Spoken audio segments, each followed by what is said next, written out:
horizontal atau antar sesama. Nah, khusus di pasal yang diberikan kepada saya itu juga bicara dalam konteks yang sama, pasti tentang hikmat gitu.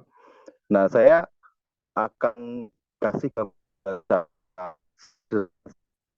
Jadi situasi pada saat itu jemaat mula-mula di Yerusalem itu yang pada akhirnya digembalakan oleh Yakobus ini, itu situasinya tidak sedang baik-baik saja. Kenapa? Karena mereka pada awalnya, pada masa gereja mula-mula, itu terjadi euforia yang luar biasa, terjadi sukacita besar.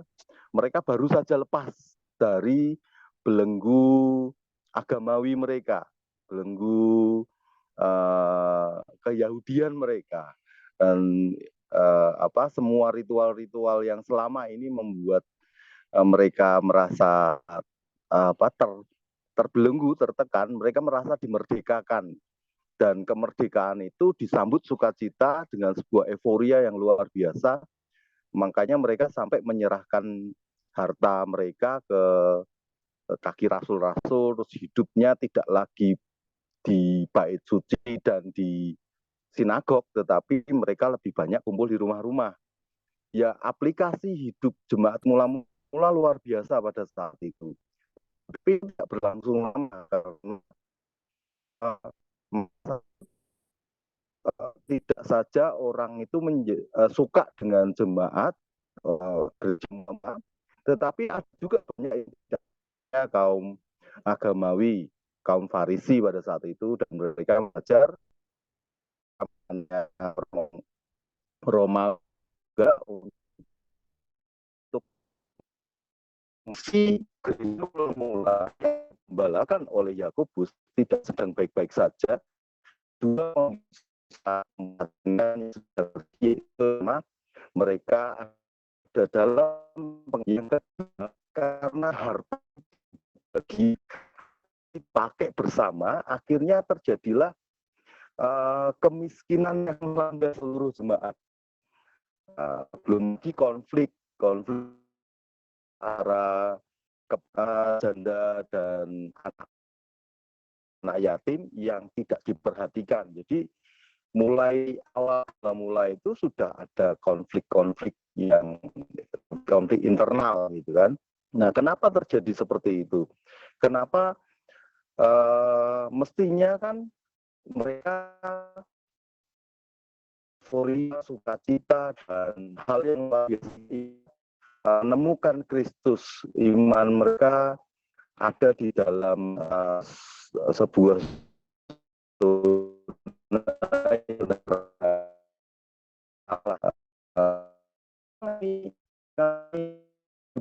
yang luar biasa,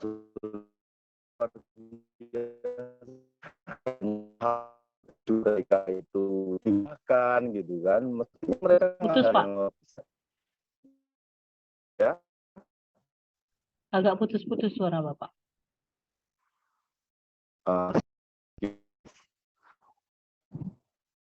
Gimana? Cek. Halo? Cek. Halo? Coba bicara lebih panjang, Pak. Oke. Pada masa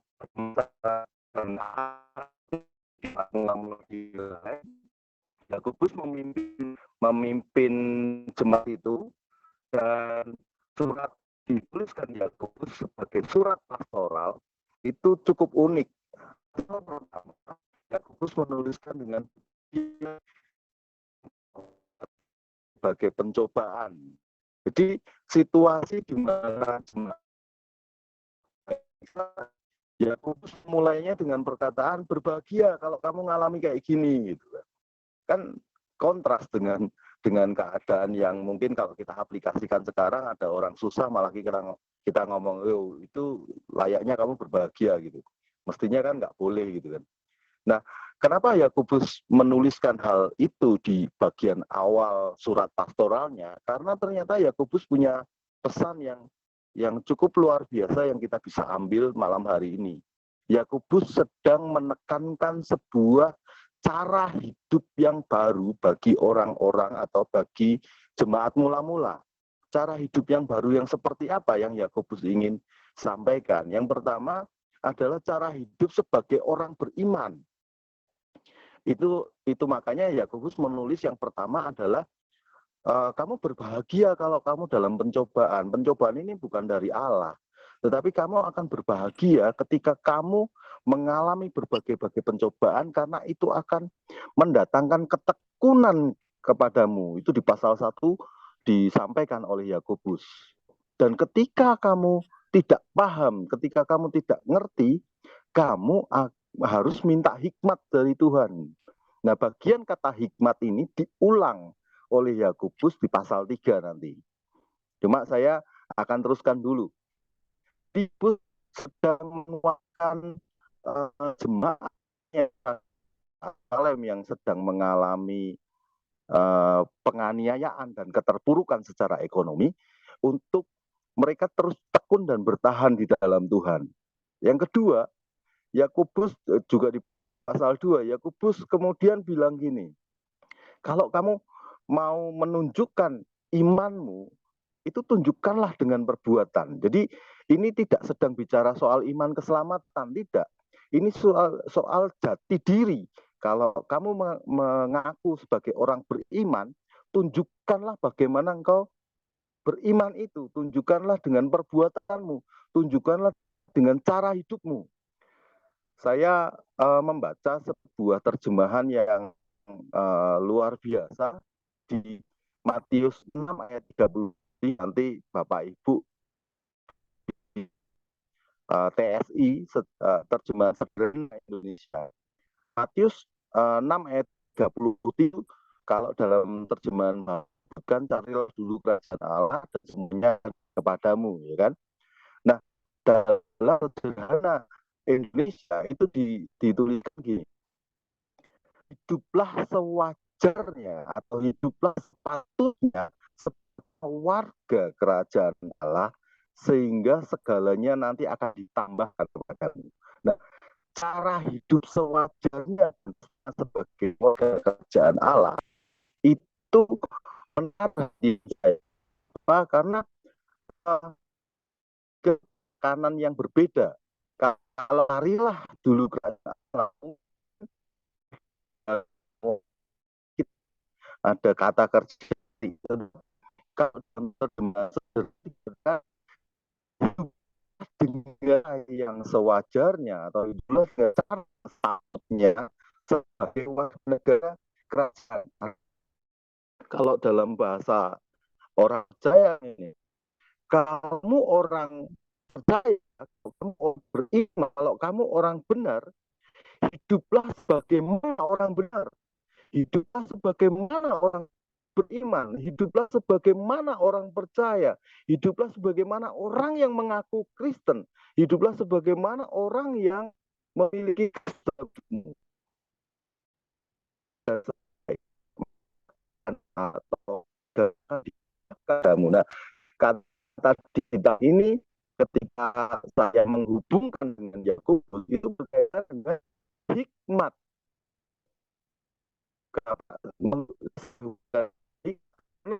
Alurnya atau uh, struktur uh, struktur itu berkaitan.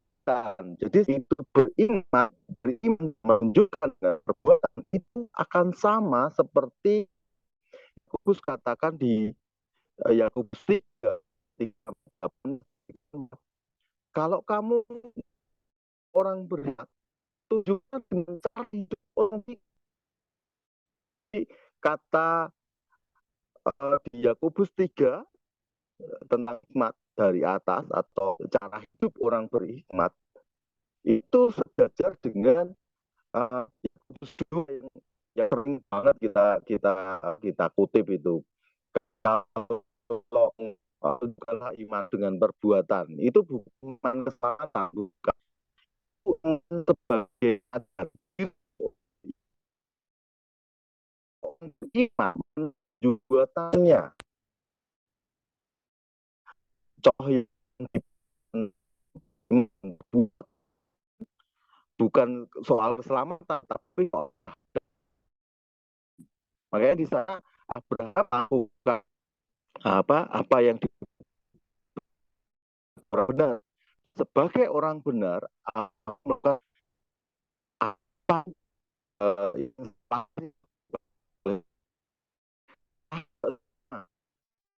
ya bukan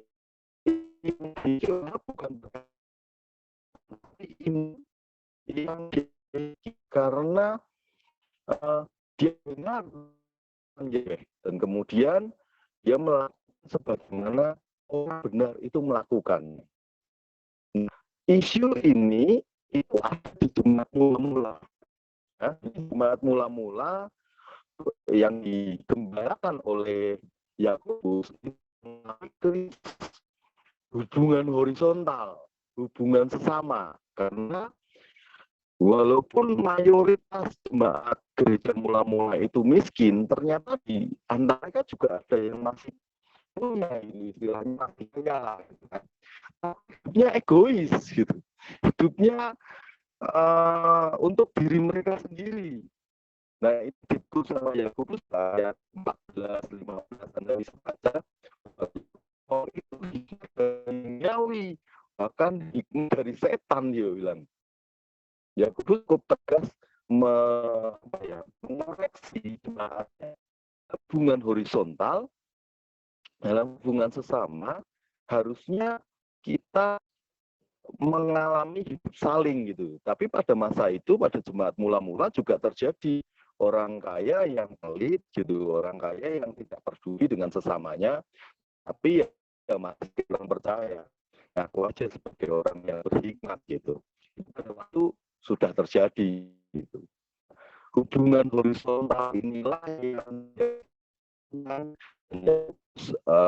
nasihatkan kepada jemaat mula-mula sehingga terjadi di pasal 18 terjadi kedamaian. Jadi bukan damai yang bicara kompromi, bicara soal damai bersatu itu tidak.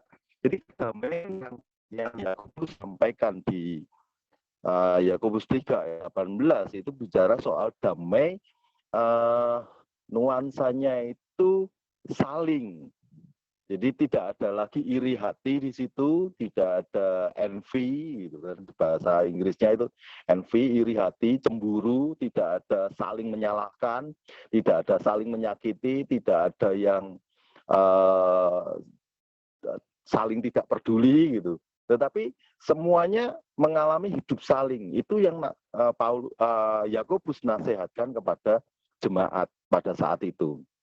Nah, kata damai yang dipakai Yakobus di sana kata yang dipakai dalam bahasa Yunaninya erin.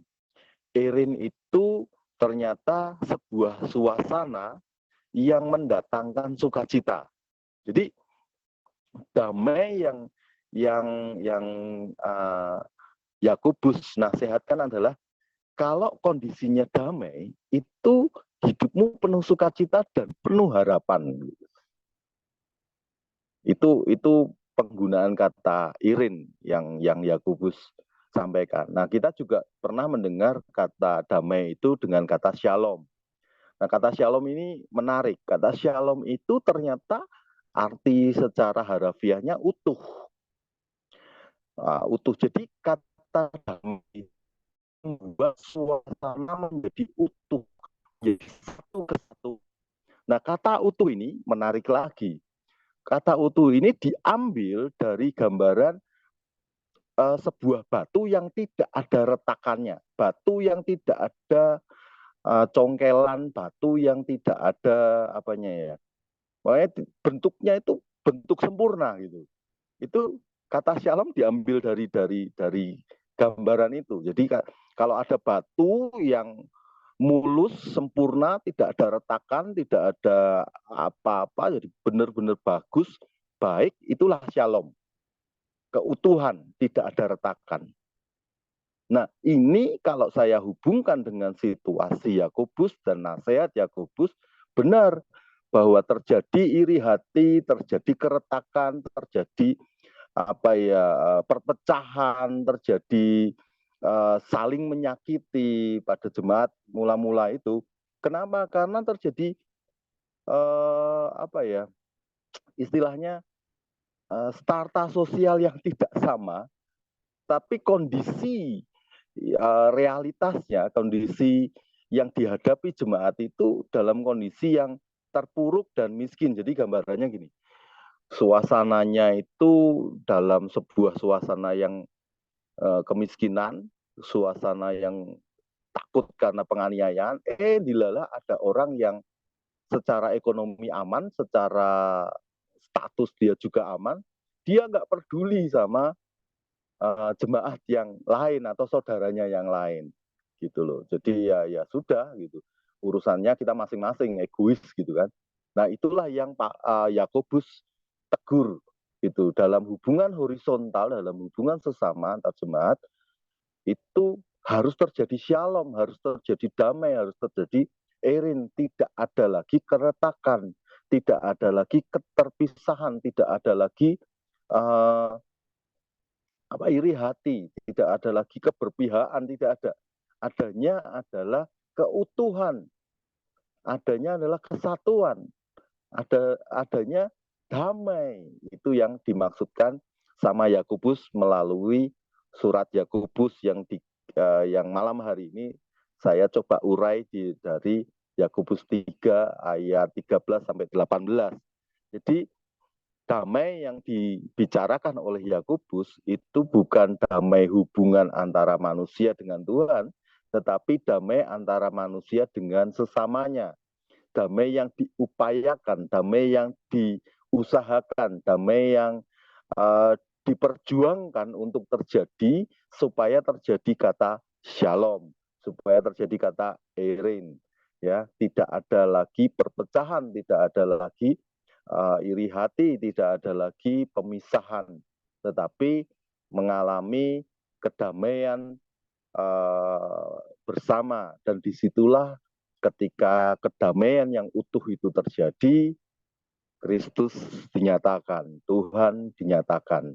Itu yang menjadi isu dari Yakobus 2 ketika dia bicara iman. Kalau kamu bicara iman, tunjukkan dengan perbuatan yang sejajar dengan yang disampaikan oleh Yakobus Yakobus 3 ayat yang ke-13. Kalau kamu berkata kamu berhikmat, tunjukkanlah dengan cara hidup orang berhikmat. Jadi Yakobus 2 dan Yakobus 3 ketika bicara soal living faith dan living wisdom itu dinyatakan lewat perbuatan atau lewat cara hidup yang sebagaimana orang benar atau orang percaya itu menjalani cara hidup yang sewajarnya seperti itu. Kalau masih hari ini belum sempurna, yuk sama-sama kita berjuang untuk untuk mendengarkan nasihat Yakobus, mendatangkan shalom di tengah-tengah orang percaya, mendatangkan erin, tidak ada pemisahan, tidak ada perpecahan, supaya nama Tuhan dipermuliakan. Itu saja yang bisa saya bagikan malam hari ini untuk mengurai sedikit Yakobus 3 ayat 13 sampai 18. Terima kasih Bu Mastri.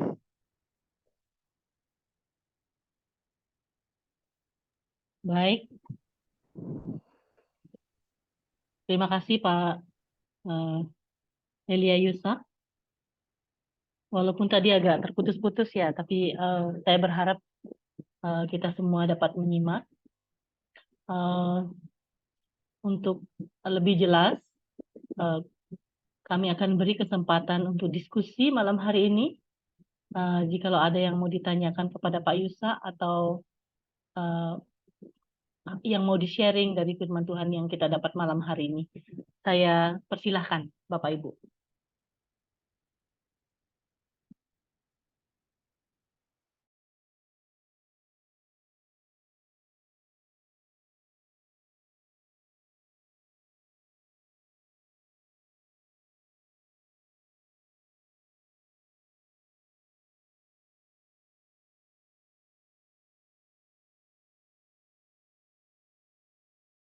Saya ingin dengar dari Pak Sinto yang dapat ide tentang tema malam hari ini. Mungkin beliau ada insight baru. Saya silakan Pak Sinto.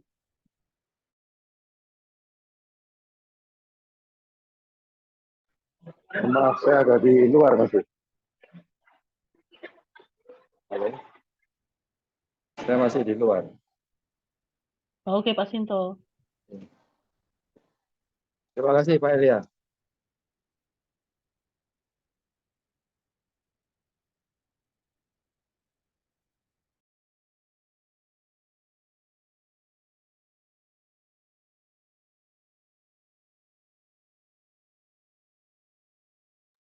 Ada Bapak Ibu?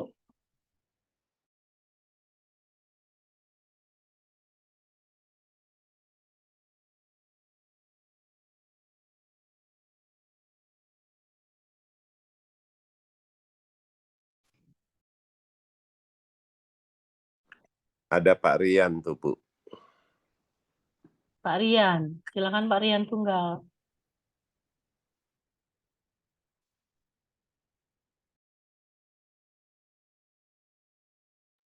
Ya, puji Tuhan ya. Terima kasih ya Pak Elia Yusak atas beban berita yang disampaikannya. Dan saya juga sebenarnya kalau kita melihat kembali ke dalam kehidupan gereja mula-mula itu, sebenarnya mereka sudah mengalami di mana saat itu Tuhan Yesus sudah bangkit, jadi mereka sudah tidak bersama Tuhan ya. Jadi bisa terjadi datang gangguan dari kaum agamawan tadi dikatakannya. Jadi kaum agamawan dulu berada di dalam Yudaisme. Jadi kita tahu bahwa orang Yahudi itu kan mereka sangat memelihara hukum Taurat. Dan kita tahu bahwa seorang Yakobus itu kan saudara secara biologis dari Tuhan Yesus sendiri ya. Dia menjadi orang yang belakangan mengikuti Tuhan ya. Awal-awal dia waktu di kitab Yohanes itu dia malah belum mengikuti Tuhan dengan sepenuh hati ya. Tapi belakangan baru dia berpaling kepada Tuhan. Nah, jadi kita diingatkan kembali bahwa kitab Yakobus ini berbicara tentang kehidupan Kristiani yang sempurna. Jadi kita diingatkan yang sempurna itu siapa? Yang sempurna itu kalau kita baca di Matius 5 ayat 48 itu, hendaklah kamu sempurna seperti Bapamu sempurna ya. Jadi di dalam gereja mula-mula itu mereka masih dalam proses ya. Karena ada satu kehidupan yang mereka jatuh dalam tradisi memelihara hukum Taurat. Jadi dalam doktrin hukum Taurat itu banyak orang Yahudi kembali setelah Tuhan Yesus mati dan bangkit, mereka merasa mereka harus kembali kepada kehidupan memelihara hukum Taurat. Salah satu di sini adalah seorang Yakobus. Dia juga memerintah kepada Rasul Paulus waktu itu ya, untuk kembali bernasar itu. Di dalam Kisah Para Rasul kita bisa baca sendiri nanti ya. Tapi yang mau saya bagikan di sini adalah bebannya adalah kita mempunyai kehidupan sebagai orang Kristen di zaman ini harus berperilaku seperti Tuhan Yesus. Jadi Tuhan Yesus itu melakukan segala sesuatu itu berdasarkan sifat-sifat daripada sifat ilahi. Bukan dari sifat-sifat yang bersifat insani saja.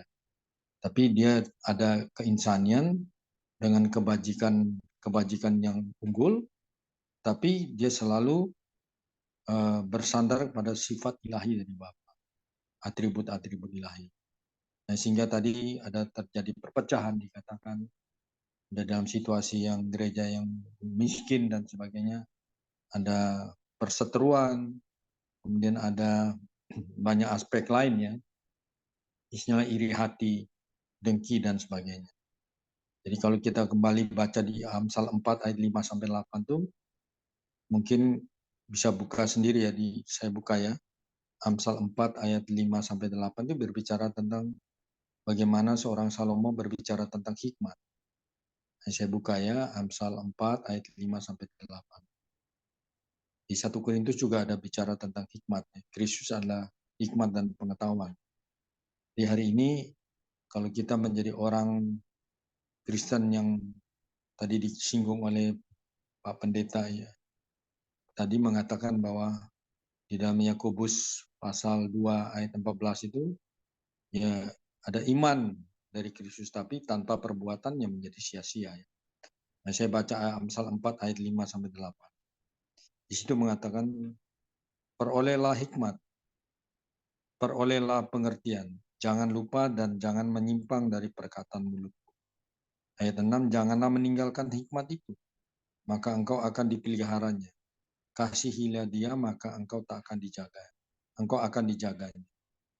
Ayat 7 mengatakan, permulaan hikmat ialah perolehan hikmat, dan dengan segala yang kau peroleh, perolehlah pengertian. Jadi hikmat itu sumbernya dari Tuhan sendiri. Dan kita bisa baca di 1 Korintus 1 ayat 24. Hikmat itu berasal dari Tuhan sendiri. Jadi kita harus peroleh hikmat yang tadi di Amsal. Supaya kita hidup di dalam hikmat yang datang dari Tuhan. Ya kita menjadi orang-orang yang hidup menurut sifat-sifat ilahi dalam hidup. Dan kita tahu bahwa sifat ilahi itu ada selalu positif. Tidak ada yang negatif. Karena kita tahu yang positif itu berasal dari Allah, tetapi yang negatif itu berasal dari musuh Allah, yaitu si setan. Jadi kita ingat ya. Jadi kalau kita baca di 1 Korintus 1 ayat 24 itu saya baca ya. Tetapi untuk mereka yang dipanggil, baik orang Yahudi maupun orang bukan Yahudi, Kristus adalah kekuatan Allah dan hikmat Allah. Jadi artinya kita harus bersandar pada Kristus, dipenuhi dengan Kristus, juga dipenuhi dengan sifat-sifat Kristus. Sehingga karena dia katakan Kristus adalah kekuatan Allah dan hikmat Allah. Jadi tanpa Kristus kita nggak punya hikmat. Makanya Rasul Paulus berdoa supaya kita dipenuhi di dalam seluruh kepenuhan Allah. Di Efesus 3 ayat 19 itu. Artinya dipenuhi dengan Kristus yang adalah Allah yang telah melalui proses menjadi manusia. Dan dia mati dan bangkit. Kemudian dia menjadi roh pemberi hayat atau pemberi Zoe itu. Dia tinggal di dalam kita. Maka di Efesus 3 ayat 17 itu Kristus berdiam di dalam, oleh imanmu, Kristus berdiam di dalam hatimu. Dan kita harus berakar dalam kasih. Jadi di dalam Kristus ada segala sesuatu yang positif. Salah satunya yaitu kasih. Nah, kalau kita hidup hari ini, kalau kita tidak mengekspresikan sifat Allah yang adalah kasih, bagaimana orang bisa melihat Kristus dalam kehidupan kita? Jadi kasih itu selalu memberi. Maka di 2 Korintus 9 itu ayat 6-7 itu, ya kalau kamu dikatakan, saya bacakan saja ya, itu adalah kehidupan yang menyatakan kasih. 2 Korintus 9 ayat 6 dan 7. Dikatakan begini, camkanlah ini, orang yang menabur sedikit akan menuai sedikit juga, dan orang yang menabur banyak akan menuai banyak juga. Hendaklah masing-masing memberikan menurut kerelaan hatinya, jangan dengan sedih hati atau karena paksaan, sebab Allah mengasihi orang yang memberi dengan sukacita. Artinya ini praktek di dalam kehidupan kekristenan harus memberi. Nah, artinya memberi dengan tulus hati. Nah, yang Tuhan sampaikan di dalam 2 Korintus 9 tadi, siapa yang menabur sedikit, dia akan menuai sedikit. Nah, banyak dari kehidupan kita kalau memberi untuk kepentingan saudara-saudara kita yang sulit tadi dikatakan, yang miskin, seringkali kita berhitung-hitung. Karena kita mempunyai sifat sayang diri atau suka mengasihi diri sendiri daripada mengasihi sesama kita. Jadi Tuhan memberikan perintah itu kan ada dua perintah yang paling penting ya. Di dalam Markus 12 ayat 30-31. Ada dua hukum ketika Tuhan ditanya oleh orang Farisi. Hukum mana ya? Tuhan bilang, kasihlah Tuhan Allahmu dengan segenap hatimu, dengan segenap jiwamu, dengan segenap akal budimu, juga dengan segenap kekuatanmu. Tetapi setelah itu perintah kedua, kasihlah sesamamu manusia, seperti engkau mengasihi dirimu sendiri. Artinya, perilaku kehidupan kita dalam kehidupan kita hari ini, jangan seperti yang dilakukan di gereja mula-mula. Penuh dengan iri hati, tidak ada damai sejahtera, tidak ada shalom tadi, tidak ada sukacita. Dan kalau kita memberi, itu ada timbul rasa sukacita dalam hati kita. Maka Tuhan Yesus sendiri memberi dirinya. Itulah bukti kasih Tuhan yang tak terbatas. Itu dia memberi dirinya sendiri, mati di kayu salib, taat sampai mati. Untuk mendapatkan kita yang berdosa. Supaya kita diselamatkan. Nah, inilah ekspresi yang setelah Tuhan Yesus lakukan. Dan kita sebagai anak-anak Allah, sebagai orang-orang yang sudah punya iman dan percaya, mau nggak kita mempunyai iman tapi harus mempunyai perbuatan dalam ekspresi kasih. Nah, kasih Allah itu sempurna, ya? Atau kasih Allah itu kekal adanya, tidak terbatas, tidak pernah berubah. Kalau kita hari ini misalnya saudara kita dalam kehidupan gereja, dia baik-baik sama kita, oke, kita masih mengasihi. Tapi suatu waktu ketika dia sikapnya sama kita kurang sopan, atau kurang menyenangkan hati kita, kasih kita kepada dia berubah. Itulah kasih alamiah. Kasih alamiah itu seperti itu prinsipnya. Tapi kasih ilahi, kasih yang datang dari Allah, yang mau memenuhi dalam manusia batinnya kita itu, kasih yang tidak terbatas dan tidak pernah berubah. Buktinya ketika kita jatuh dalam dosa, Tuhan tetap mengasihi kita. Dia tidak mau berubah. Dia tetap mencari kita yang berdosa. Itulah kasih Allah yang tak terbatas. Ini kasih Allah yang tidak berubah. Kalau kita, suami istri berantem, habis kemarin sebelumnya, wah sangat mesra ya. Tidak pernah, oke, aku cinta padamu, aku mengasihi engkau katanya. Tapi begitu salah satu mengecewakan atau menyakiti salah satu, oh cepat kasihnya berubah. Itulah kasih alamiah. Jadi hari ini di dalam kehidupan kita sebagai orang Kristen, mau mempunyai perilaku kehidupan yang sempurna, artinya kita perlu disempurnakan dulu di dalam. Kita menyerap kasih Allah yang sempurna itu, dan kita mempraktikkan kasih Allah dalam hidup kita. Kasih yang tidak berubah, kasih yang kekal, kasih yang tak terbatas, yang tidak terukur. Untuk mempraktikkan itu mudah nggak? Tidak mudah. Kita memberi kepada seseorang, kemudian orang itu dia melakukan perkataan-perkataan yang menjelek-jelekan. Berubah kita sama dia. Kenapa? Kasih kita masih pakai kasih alamiah. Jadi gampang berubah-ubah. Mari kita belajar untuk mengasihi Allah sampai pada puncaknya, tetapi harus mempraktikkan kasih sesama kita seperti kita mengasihi diri kita sendiri. Puji Tuhan, itu yang bisa saya bagikan. Terima kasih Pak Pendeta Ishak. Pendeta Yusak ya kalau nggak salah. Tuhan memberkati pelayanan Pak Pendeta. Amin. Puji Tuhan. Terima kasih Pak Rian. Pak Yusak, apakah ada tanggapan? Saya juga persilahkan bagi Bapak Ibu yang lain. Ada Pak Daniel, di sini ada saudara-saudara lain. Atau silakan Bapak Ibu. Pak Daniel silakan. Sorry Bu, saya terlambat Bu, jadi nggak dengerin tadi sermonnya Bu, jadi nggak bisa komen atau apa. Baik. Thank you Bu. Berikutnya Pak Hendrik mungkin. Tidak ada Bu, saya cukup lengkap dari Pak Eli ya, dan juga Pak Ri. Terima kasih buat semuanya. Dan satu hal yang saya mau tambahkan adalah bahwa gereja mula-mula zaman Yakobus itu bukan gereja yang asik-asik. Nomor satu, yang pasti kenapa Yakobus menulis anggaplah semua pencobaan itu sebagai ujian. Jadi harus kita ketahui kenapa dia tulis itu. Itu yang harus kita ketahui kenapa dia tulis pencobaan. Karena apa? Karena betul setelah orang Yahudi berpindah menjadi pengikut Kristus, hidup mereka bukannya hidup yang enak, hidup yang gak enak karena mereka dikucilkan oleh bangsanya sendiri. segala sesuatu yang mereka biasanya dapat dari pemerintah Israel gitu, mereka nggak akan dapat. Jadi yang namanya Yakobus itu hidup bukan hidup enak sebagai pemimpin gereja mula-mula. Dia hidup selama 30 tahun memimpin jemaat mula-mula di Yerusalem.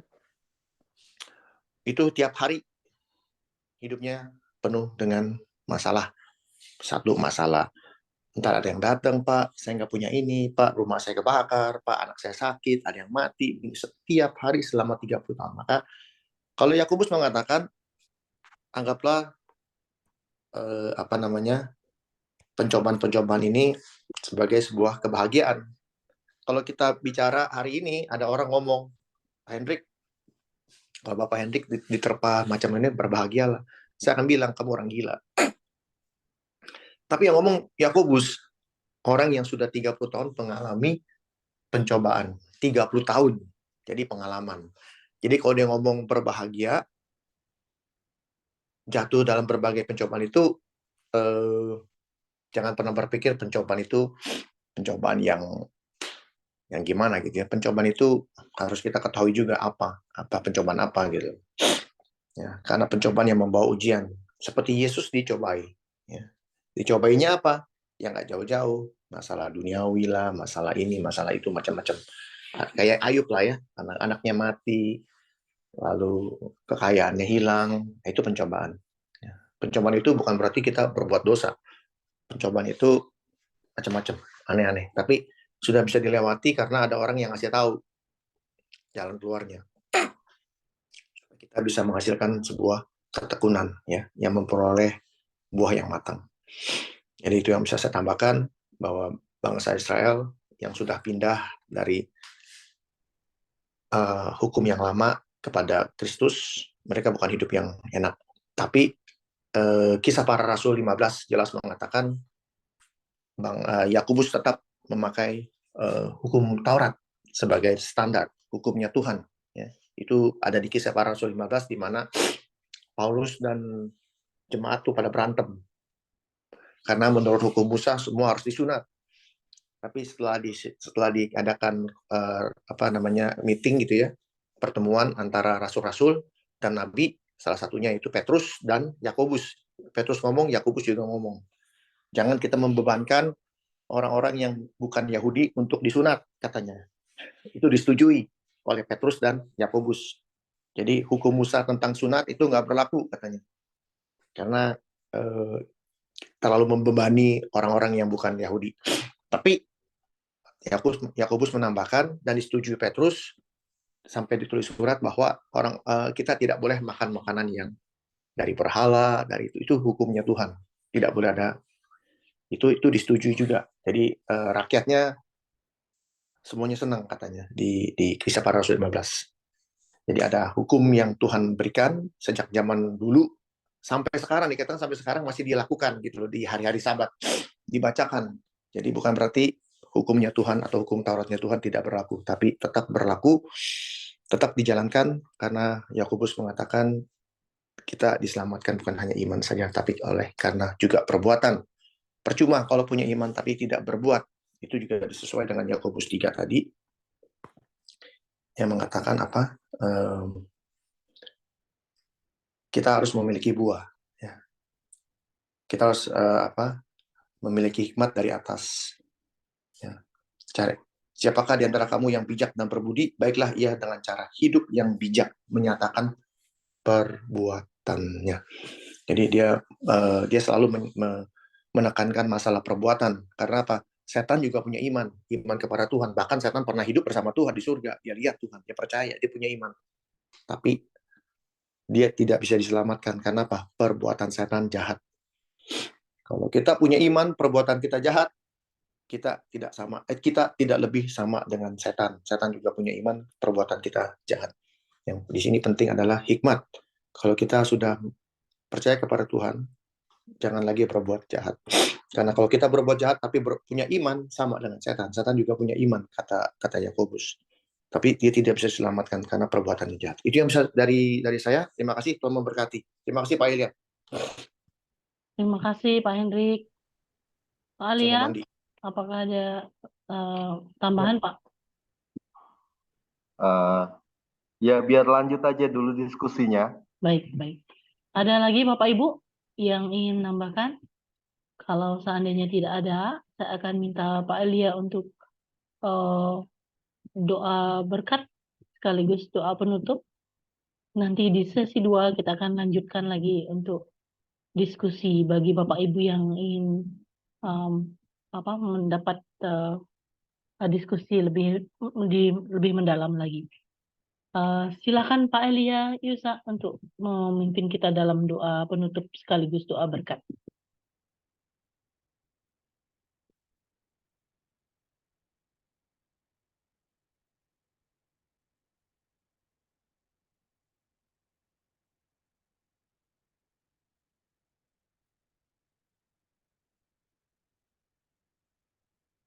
Pak Elia ada gangguan kayaknya.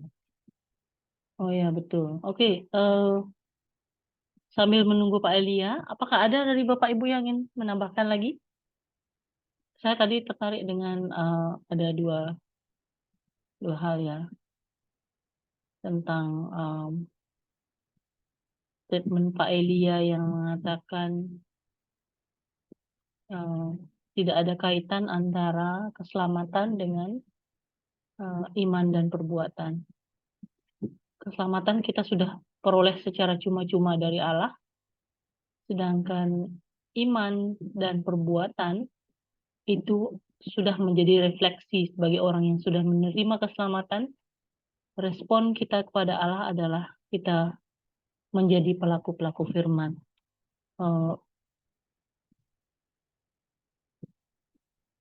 Baik. Pak Elia sudah masuk? Belum ya?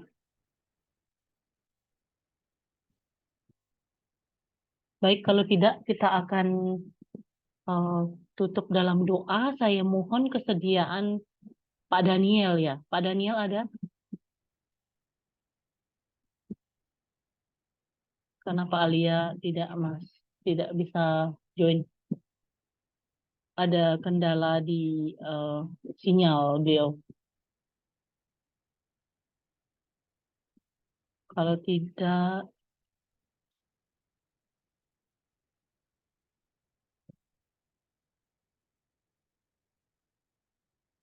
Pak Rian, silakan Pak Rian.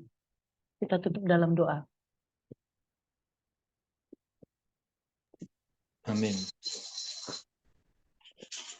Oke, kita sehati dalam menutup pembicaraan firman Tuhan dan mau dilanjutkan di sesi kedua ya. Tuhan Yesus, kami bersyukur Engkau adalah Allah yang menyuplai kami dengan sifat-sifat-Mu, sehingga kami menjadi orang yang belajar menempuh kehidupan sebagai orang Kristen yang menampilkan dan berperilaku dengan hikmat yang datang dari Tuhan.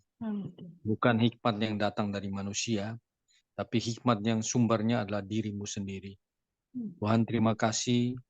Kami mau belajar mempraktikkan kehidupan Kristiani yang penuh dengan kasih dan sukacita, sehingga Allah terekspresi dalam kehidupan kami sehari-hari. Kami harus mengasihi Engkau, menyerap kasih Allah, dan kami mempraktikkan kasih Allah di dalam kehidupan mengasihi saudara-saudara kami, kaum beriman, juga saudara-saudara kami yang lain, di dalam kehidupan gereja kami masing-masing. Tuhan, bawa kami terus maju di dalam mengasihi Engkau dan mengasihi sesama kami seperti perintah-Mu Tuhan. Terima kasih Tuhan Yesus, karena kami tahu bahwa Engkau lebih dulu mengasihi kami, sehingga kami perlu mengasihi Engkau dan kasih yang terbaik. Terima kasih Tuhan Yesus, dalam nama Yesus kami sudah berdoa dan mengucap syukur padamu Tuhan. Amin. Amin. Terima kasih Pak Rian yang sudah menutup dalam doa. Saya akan